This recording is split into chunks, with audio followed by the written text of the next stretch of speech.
Shalom semuanya, kami dari kelompok 7 akan mempresentasikan hasil presentasi kami, yaitu tentang konstruksi hukum dan klasifikasi hukum.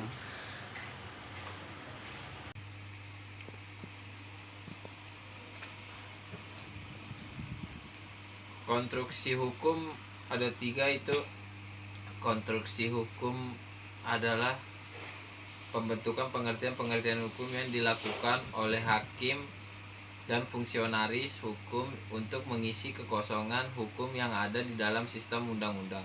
Yang kedua, konstruksi hukum merupakan salah satu alat untuk mengisi kekosongan hukum yang disebabkarenakan peraturan perundang-undangan sifatnya statis atau tetap, sedangkan masyarakat selalu berubah atau dinamis sehingga akan terjadi kekosongan hukum dalam masyarakat.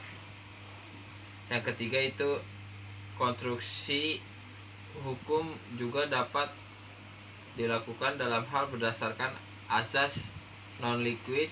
Hakim harus memeriksa perkara yang diserahkan kepadanya dan harus memberi keputusan. Namun apabila ketentuan terkait perkara tersebut tidak ada atau tidak jelas, maka dalam keadaan tersebut hakim harus melakukan konstruksi hukum. Cara-cara konstruksi hukum. Analogi merupakan penerapan suatu ketentuan hukum bagi keadaan yang pada dasarnya sama, tetapi penampakan atau bentuk perwujudan dalam bentuk hukum lain. Mempergunakan undang-undang untuk suatu peristiwa yang tidak disebutkan dalam undang-undang lain, mengabstrakkan atau meluaskan disebut isi atau makna undang-undang yang merumuskan suatu peristiwa hukum tertentu menjadi perumusan yang bersifat luas sehingga dapat dipergunakan untuk mencangkup peristiwa lainnya.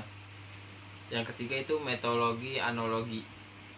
Dilakukan oleh seorang hakim bila mana ia harus menyelesaikan suatu perkara yang pada mulanya tidak dapat dibawa secara langsung ke dalam lingkungan suatu undang-undang. Analogi tidak dapat dipakai dalam hukum pidana karena ada asas legalitas. Sudah. Oke, baik, selanjutnya saya akan menjelaskan tentang determinati atau pengkhususan atau penghalusan, yaitu membuat suatu kekhususan dari suatu azas dalam undang-undang yang mempunyai arti luas. Jadi penghalusan hukum dilakukan apabila penerapan hukum tertulis sebagaimana adanya akan mengakibatkan ketidakadilan yang sangat, sehingga ketentuan hukum tertulis itu tidak diterapkan atau diterapkan dengan cara lain apabila hendak tercapai keadilannya. Jadi bisa dicontoh. Dalam contoh ini seperti pada pasal 1365 mengatur tentang kewajiban memberi ganti rugi kepada korban atas kesalahan yang diperbuat dalam hal terjadi unremitted deed atau perbuatan melawan hukum. Bagaimana jika si korban juga mempunyai andil atas kesalahan sehingga menimbulkan kerugian itu?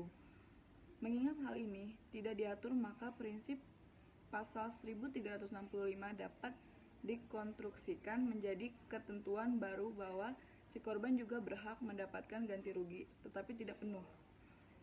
Diterapkan untuk memaknai isi pasal 34 Undang-Undang Nomor 23 Tahun 1997 tentang pengelolaan lingkungan hidup. Lalu yang selanjutnya itu ada argumentum contrano, yaitu menerapkan hukum dengan cara mempertentangkan terhadap suatu peristiwa hukum dalam suatu undang-undang. Klasifikasi hukum menurut sumbernya yaitu hukum undang-undang, hukum kebiasaan, hukum traktat, hukum jurisprudensi, hukum ilmu. Hukum menurut bentuknya, yang pertama hukum tertulis dan hukum tidak tertulis. Hukum berdasarkan sifat, yaitu hukum yang memaksa dan hukum yang mengatur.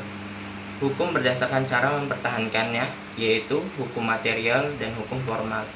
Hukum berdasarkan waktu berlakunya, yaitu ius constitutus atau hukum yang positif, ius constitutandum yaitu hukum yang negatif, dan yang terakhir hukum asasi.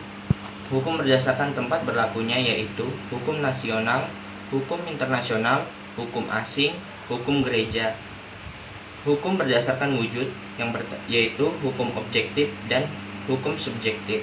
Yang terakhir, hukum berdasarkan isi yaitu hukum privat dan hukum publik.